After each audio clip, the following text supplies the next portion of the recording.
하나님 말씀은 사도행전 22장 1절부터 29절까지입니다만 오늘은 1절부터 8절까지만 봉독하겠습니다. 한 절씩 교독하겠습니다. 부형들아, 내가 지금 너희 앞에서 변명하는 말을 들으라 하더라. 제가 그 히브리 방언으로 말함을 듣고 더욱 정령한지라 이어가로되, 나는 유대인으로 길리기아 다소에서 났고 이 성에서 자라 가말리엘의 문화에서 우리 조상들의 율법에 엄한 교훈을 받았고 오늘 너희 모든 사람처럼 하나님께 대하여 열심하는 자라. 내가 이 돌을 핍박하여 사람을 죽이기까지 하고 남녀를 결박하여 옥에 넘겼노니 이에 대제사장과 모든 장로들이 내 증인이라. 또 내가 저희에게서 다메섹 형제들에게 가는 공문을 받아가지고 거기 있는 자들도 결박하여 예루살렘으로 끌어다가 형벌받게 하려고 가더니 가는데 다메섹에 가까웠을 때에 오정쯤 되어 홀련히 하늘로서 큰 빛이 나를 둘러 비추매 내가 땅에 엎드려져 들으니 소리 있어 가로되, 사울아 사울아 네가 왜 나를 핍박하느냐 하시거늘. 함께 봉독합니다.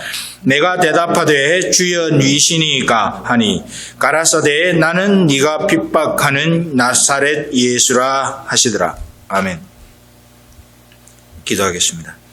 하나님 아버지, 주의 성령께서 감동하셔서 기록하신 이 말씀을 동일한 성령께서 조명해 주셔서 깨닫게 하시고 말씀을 우리 속에 체질화시켜 주셔서 우리가 이 말씀대로 살아갈 수 있도록 하나님 은혜를 입혀 주옵소서.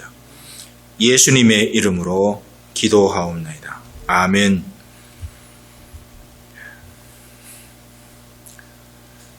요즘에 우리 그리스도인들과 교회에 있어서 가장 큰 이슈라고 그럴까요? 그것은 그리스도인의 정체성, 그리스도인이란 누구인가 하는 것과 관련이 있습니다. 그리스도인이란 누구인가 하는 문제가 더 확장되어져서 교회가 무엇인가 하는 데까지 그 논의의 영역이 확대되고 있는 것을 또한 우리는 볼 수 있습니다. 그래서 간혹 참 저 교회는 교회답다. 저 교회 성도들은 성도답다. 혹은 반대로 저 교회는 좀 아닌 것 같아. 저 교회 성도들은 좀 이상해. 하고 그런 이야기들을 우리는 그런 이야기들이 돌고 있는 것을 우리는 종종 듣게 되는 것이죠. 그것은 결국 그리스도인이란 누구인가, 또 그 그리스도인들이 모인 교회가 무엇인가 하는 문제와 결국 연결이 되는 것입니다. 그런 관점에서 보면 오늘 사도행전 22장에 나오는 바울의 태도는 우리에게 많은 것을 가르쳐 줍니다. 도대체 그리스도인들이 어떤 정체성을 가지고 살아야 하는지에 대한 문제를 우리에게 잘 가르쳐 주고 있습니다. 지금 사도 바울은 예루살렘에 당도했습니다. 궁극적인 사도 바울의 목적지는 예루살렘이 아닙니다. 앞서 사도 바울이 비전을 품었던 것처럼 로마로 가는 것, 그래서 로마에 있는 황제 앞에서 자신의 믿음을 변명하는 것, 변증하는 것, 그것이 사도 바울의 궁극적인 목적이었습니다. 그 중간 기착지로 예루살렘에 도착을 했고, 예루살렘에 도착한 이후에 사도 바울은 예루살렘 교회의 형제들과 친밀한 교제를 나눕니다. 그런데 그렇게 만나서 교제를 나누니까 예루살렘 교회의 형제들도 마음이 참 기뻤죠. 그리고 사도 바울도 오랫동안 만나지 못했던 사람들을 만났으니 그 마음이 얼마나 기뻤겠습니까? 그런데 한편으로 생각하면 이 예루살렘 교회의 형제들이 바울로 인해서 마음에 근심이 가득했습니다. 이유는 뭔가 하면 예루살렘에 있는 많은 유대인들이 바울을 해코지하려고 찾고 있었기 때문입니다. 왜냐하면 그들은 바울이 가는 곳마다 유대교의 규례를 무시하는 그런 가르침을 베풀었다고 생각하고 있기 때문이었습니다. 그래서 이 유대인들은 어찌든지 기회만 되면 바울을 잡아서 해코지를 하고 그렇게 지금까지 그렇게 전하는 메시지를 전하지 못하게 해야겠다. 또 가두어서 바울을 좀 앞으로 그런 행동을 못하도록 규제를 해야겠다. 그렇게 생각을 하고 바울을 찾고 있었던 것이죠. 이것을 알고 있는 예루살렘 교회의 형제들이 바울을 만나면서 한편으로는 마음이 참 기쁜데 또 한편으로는 이 걱정이 앞서는 겁니다. 도대체 이 바울을 어떻게 해야 되나. 그래서 이들이 어떤 결론을 내리는가 하면 자 그러면 적어도 바울이 유대인의 규례를 무시하지 않는다는 그런 이미지를 좀 만들자. 이미지 메이킹을 하자는 겁니다. 그래서 두 가지를 결단을 합니다. 하나가 뭔가 하면 바울의 머리를 깎이자. 그 다음에 두 번째는 유대교에서 행하는 결례의식을 행하자. 정결의식을 행하자. 이 정결의식은 일주일 동안 지속이 되었는데 그래서 바울의 머리를 깎이고 그 다음에 일주일 동안 요즘 말로 하면 자가격리하는 겁니다. 일주일 동안 자기 처소에서 정결예식. 그래서 일주일 이후에 정결하다고 판단이 되면 돌아다니면서 활동을 할 수 있도록 그렇게 해서 격리 생활을 하도록 바울에게 그렇게 하도록 결정을 합니다.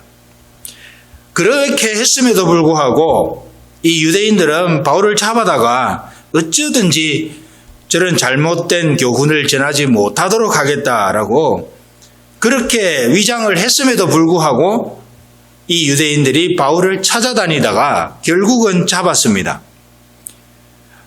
그래서 바울 보고 너 왜 그랬느냐부터 너 지금 무슨 말들을 하고 다니는 거냐 그런 이야기까지 바울에게 추궁을 하기 시작합니다. 너가 지금 하고 있는 짓이 전통적인 우리의 조상들의 종교를 무시하는 것이라고 무시하는 것으로 보여지는데 너 그거 알고 있느냐? 지금 그런 말을 막 하는 거죠. 그러니까 바울이 대답을 해요. 히브리 방언으로.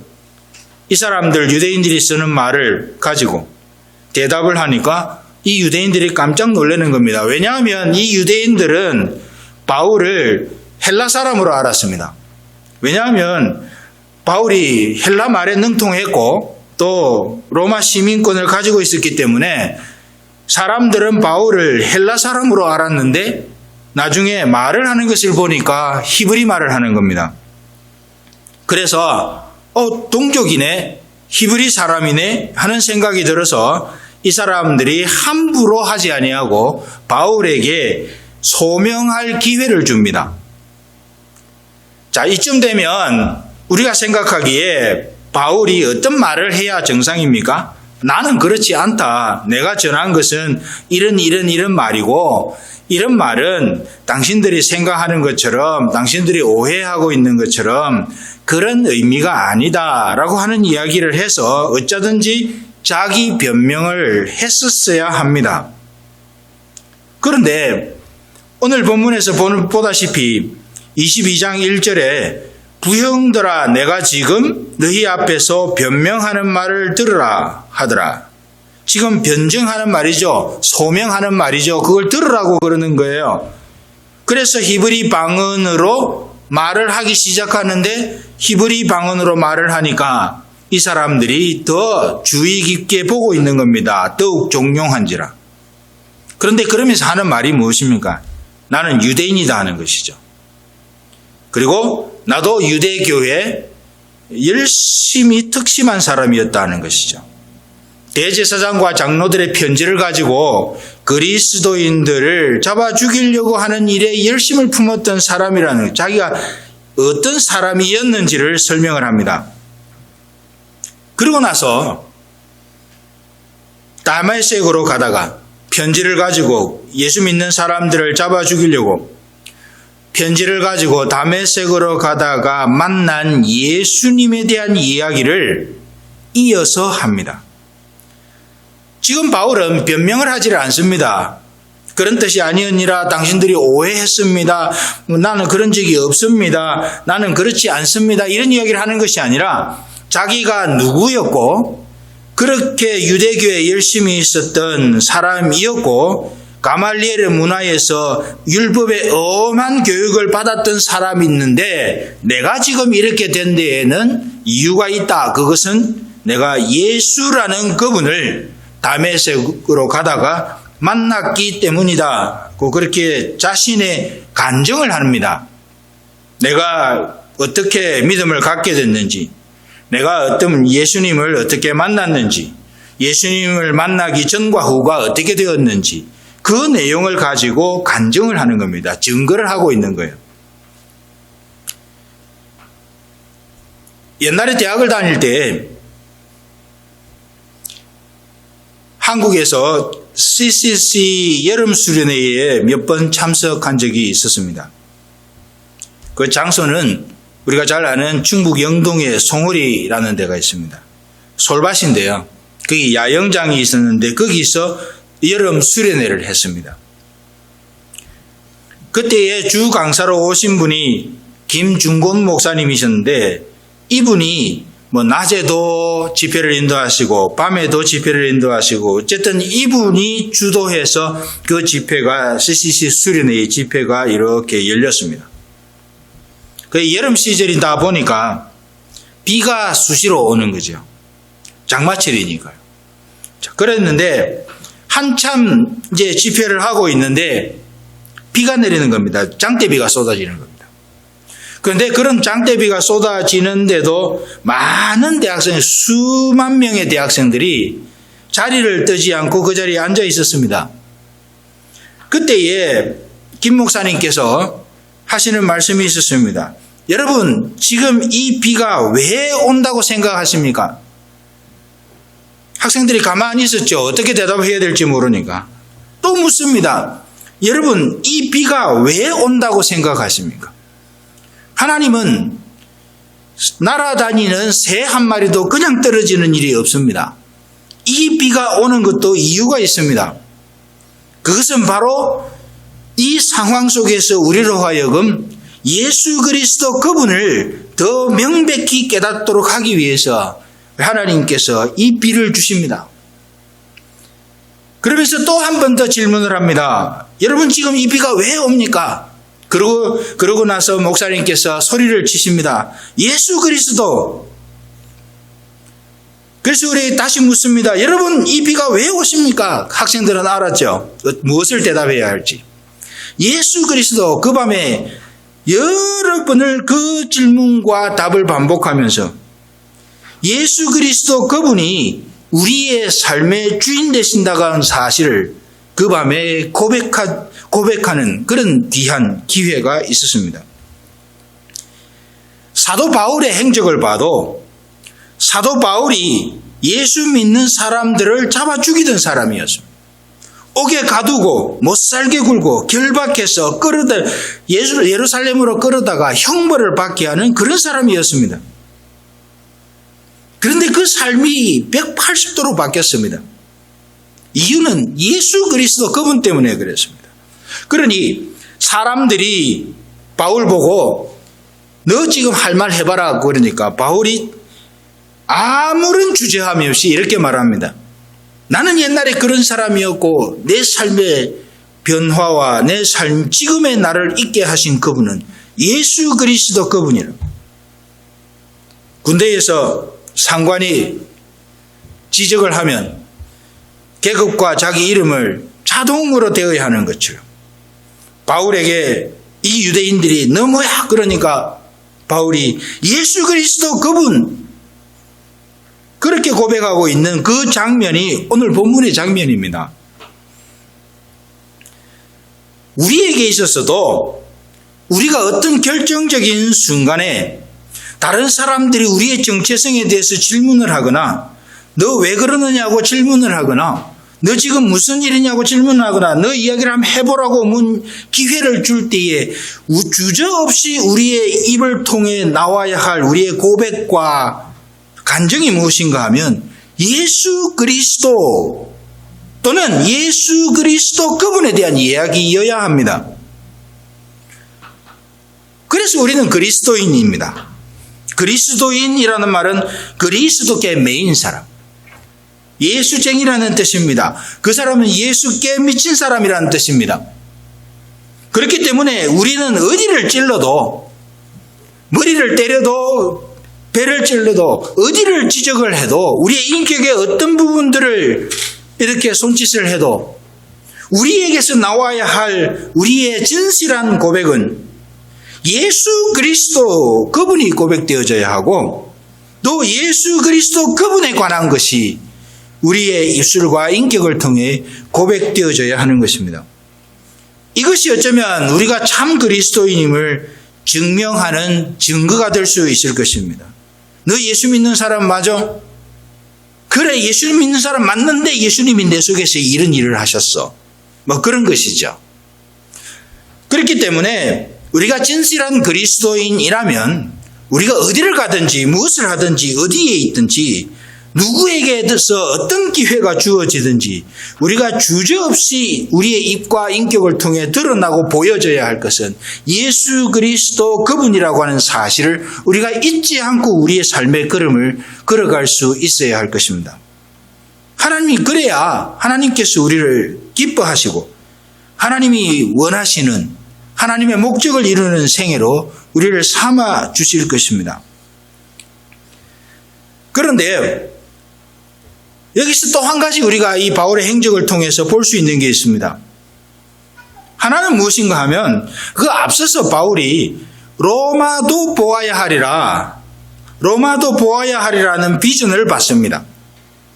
그래서 앞서 말씀드린 것처럼 바울은 예루살렘이 목적지가 아니에요. 로마로 가기 위해서 예루살렘으로 온 것인데, 그래서 바울의 마음속에 항상 있었던 것은 하나님의 방향이 무언가, 하나님이 내게 지시하신 목적이 무언가, 그것에 대한 늘 감각이 자기 속에 살아 있었습니다. 그래서 바울의 모든 시간도, 바울의 자원도, 바울 속에 있는 여러 가지 하나님이 주신 어떤 것들도, 탤런트들도 하나님 앞에서 이루어가는 이 하나님의 방향, 로마 황제 앞에서 믿음을 변증해야 하는 이 하나님의 방향을 위해서 사용하는 데 집중되어 있었습니다. 그래서 앞서 이야기를 할 때도 제발 예루살렘 가지 말라고 많은 제자들이, 많은 형제들이 바울을 말렸습니다. 심지어 성령 하나님의 감동이라 그러면서 이야기를 하면서 말렸습니다. 그러나 바울은 내가 예루살렘에 가서 무슨 일을 당하는지 나는 알지 못하지만 나는 예루살렘으로 가야 한다. 무슨 말입니까? 거기 가야 그 다음 하나님의 장면들을, 그 걸음을 뗄 수 있다라고 하는 바울의 고백이죠. 그래서 바울은 모든 자기 안에 있는 자원들을, 자기의 시간도 물질도 모든 생각도 지식도 모든 것을 로마 황제 앞에서 믿음을 변증하는 그것을 위해 집중적으로 이 순서를 만들어서 사용하고 있었던 것이죠. 그래서 바울이 하는 행적을 보면 지금 바울은 로마의 시민권자였습니다. 로마 시민이었습니다. 당시에 로마 시민이 될 수 있는 두 가지 방법은 돈을 주고 시민권을 사든지 아니면 시민권을 가진 부모 밑에서 태어나든지 그런 두 가지 방법밖에 없었는데 바울은 시민권을 가진 부모 밑에서 태어난 것이죠. 그렇게 해서 그 자신에게 주어졌던 로마의 시민권이라고 하는 그것을 아주 지혜롭게 하나님이 세우신 방향, 로마에 가서 황제 앞에서 믿음을 증거해야 되는 그 방향을 위해서 아주 지혜롭게 사용합니다. 사람들이 끌어다가 형벌을 가하려고 해요. 그러니까 뭐라고 얘기를 합니까? 바울이 25절에 이렇게 말합니다. 백부장 보고 가죽줄로 바울을 매니 바울이 곁에 섰는 백부장들어 이르되 너희가 로마 사람 된 자를 죄도 정치 아니하고 채찍질할 수 있느냐. 지금 바울을 때려 죽이겠다고 덤비고 있는 이 백부장 천부장들에게 아주 지혜로운 선언을 하는데, 나 로마 시민권자야. 나를 지금 이렇게 건드리면 너희들은 그 뒷감당 어떻게 하려고 그래? 내 지금 황제 앞에 상소할 테니 나를 황제에게 보내. 지금 그러고 있는 겁니다. 근데 바울이 로마 시민권이 있음에도 불구하고 스스로 가려고 했으면 황제 앞에 갈 수 없었을 겁니다. 그러나 당시 로마 시민권자들이 가지고 있는 하나의 통로, 어떤 어려움이 있을 때 통로는 황제에게 상소하는 거였습니다. 그러면 뭡니까? 바울이 스스로는 갈 수 없었습니다. 혼자 간다 하더라도 황제를 만날 수도 없었습니다. 그런데 이 죄인의 신분이 되니까 황제 앞에서 변증할 기회가 주어지는 거예요. 이것을 위해서 바울은 로마의 시민권이라고 하는 자신의 스테이터스를 사용하고 있는 거예요.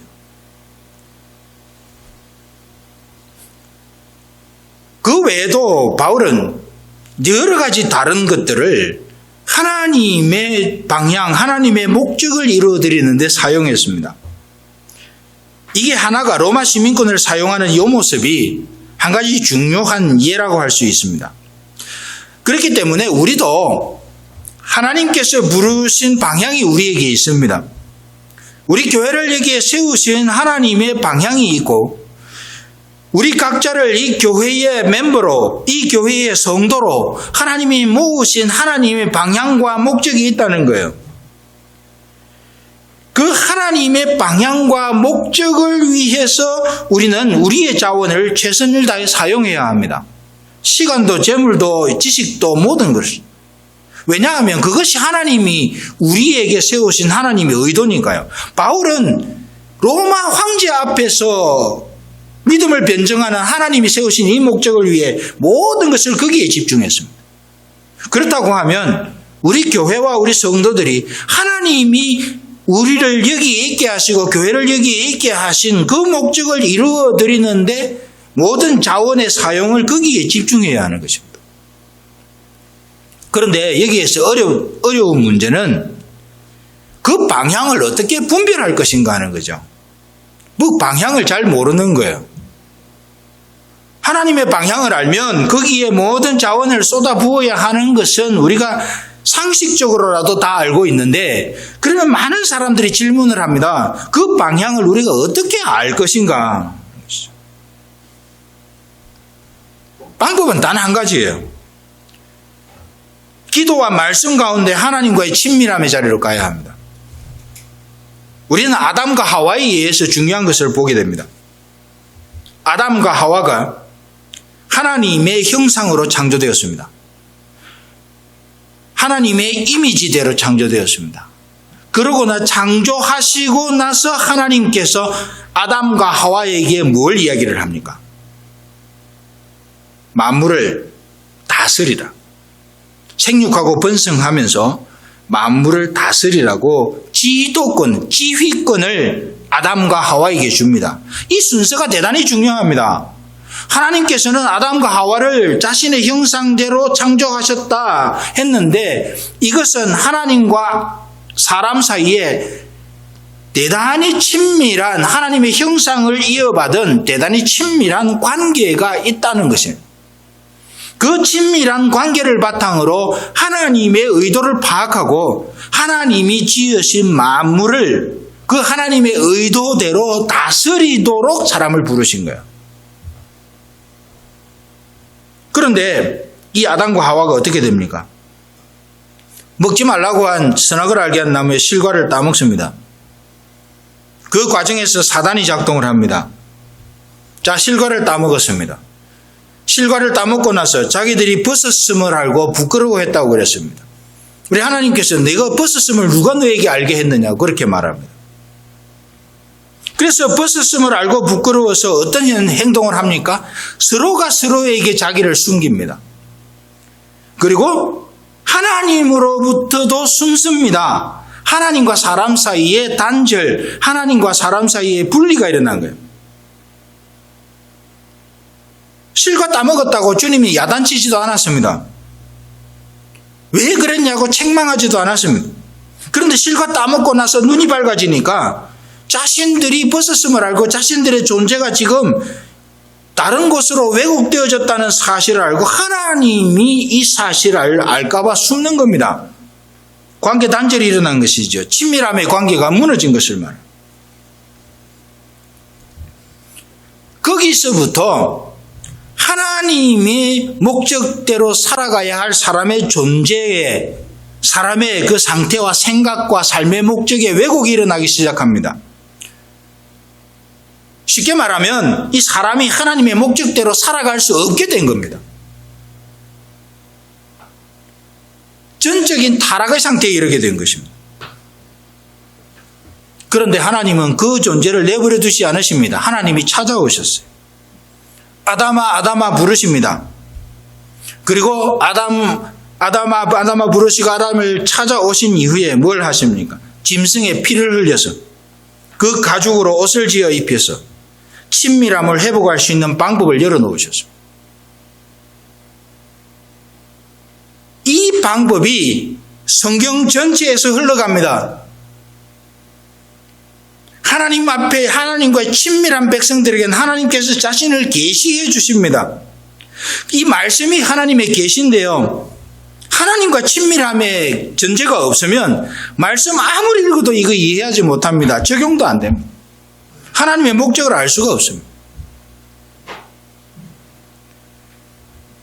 이 친밀함의 관계가 하나님의 방향을 분별하는 기초가 되는 겁니다. 우리가 하나님의 방향을 어떻게 알 수 있을까요? 십자가의 은혜로 말미암아 기도 가운데 말씀을 통해서 그분의 의도를 분별하는 것인데 그 방향과 의도를 분별하는 과정에 성령 하나님이 역사하시는 거죠. 감동해 주시고 조명해 주셔서 우리로 하여 깨닫게 하시고 하나님의 백성답게 살아가게 하시고 하나님의 뜻을 이루어가면서 살아갈 수 있도록 우리를 세워주시는 것이죠.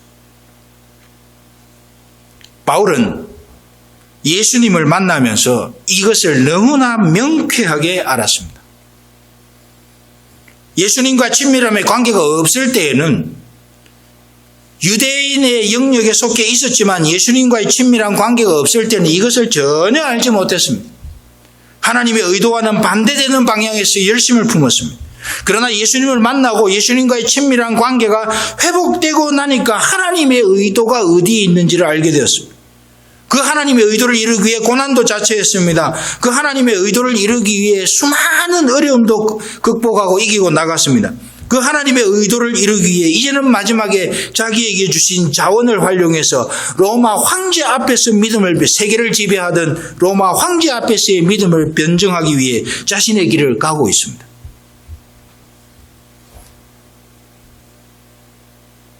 우리는 우리 예수님과의 십자가의 보혈을 통한 친밀함을 가지고 그분의 의도를 분별하고 그 의도, 친밀함을 통해서 알게 되어지고 우리에게 계시되어지고 보여진 성령 하나님의 도우심으로 우리가 깨닫게 된 하나님의 방향을 위해서 내게 어떤 자원들을 부어주셨는지를 다시 한번 돌아보고 그것을 효과적으로 집중적으로 사용하는 데에 우리의 에너지를 쏟아붓는 것이 실상은 하나님이 기뻐하시는 삶의 태도라고 할 수 있을 것입니다. 사랑하는 여러분, 이것은 우리가 이 땅을 살아가는 동안에 우리가 끊임없이 품어야 할, 또 갈고 닦아야 할 하나님이 기뻐하시는 그런 태도입니다. 우리가 이것을 가지고 오늘 말씀에서 살펴본 것처럼 정말 하나님의 목적을 이루어드리기 위해 하나님의 자원을 우리에게 부어주신 하나님의 자원을 사용해서 하나님이 알려주신 방법을 따라서 하나님의 때에 하나님이 하실 일들을 기대하며 우리가 걸음을 걸어나가고 그래서 하나님께 영광 돌리고 그렇게 살아가는 사람들에게 채우시는 은혜의 아름다운 것을 경험해가며 하나님을 영화롭게 하는 우리 모두가 다 되어줄 수 있기를 간절히 소망합니다. 우리가 말씀을 기억하면서 이 시간에 같이 한번 기도하겠습니다. 같이 기도합니다. 하나님 아버지 감사합니다. 하나님 아버지 고맙습니다. 하나님, 누가 우리에게 어떤 종류의 기회를 주든 우리가 우리를 표현할 수 있을 때에, 우리가 말을 할 수 있을 때에 내 삶을 이렇게 변화시켜 오고 다듬어 오신 예수 그리스도의 흔적을 고백하는 믿음의 고백이 충만한 삶을 살아가는 우리 모두가 되게 하여 주시고, 그 예수 그리스도의 보혈로 인해 하나님과의 친밀함을 자리로 가게 하시되, 그 과정을 통해 우리로 하여금 깨닫게 하신 하나님 나라의 선하신 목적과 거룩한 목적을 이루어드리기 위해 우리에게 부어주신 자원과 시간과 물질과 모든 것을 사용해서 그 뜻을 이루어드리며 하나님을 영화롭게 하는 그런 생애를 우리 모두가 살아갈 수 있도록 하나님 도와주시기를 간절히 소망합니다. 악한 마귀가 우리의 삶을 흔들지 못하도록 우리 매일의 삶에서 우리를 지켜주시고, 매일의 삶에서 오직 주님만 소망하며 주님만 찬양하며 거칠은 광야에서 피게 될 복음의 아름다운 꽃을 기대하면서 우리의 걸음을 이 땅에서 걸어갈 수 있도록 주여 도와주시옵소서. 하나님 아버지 감사를 드리옵고 예수님의 이름으로 기도하옵나이다. 아멘.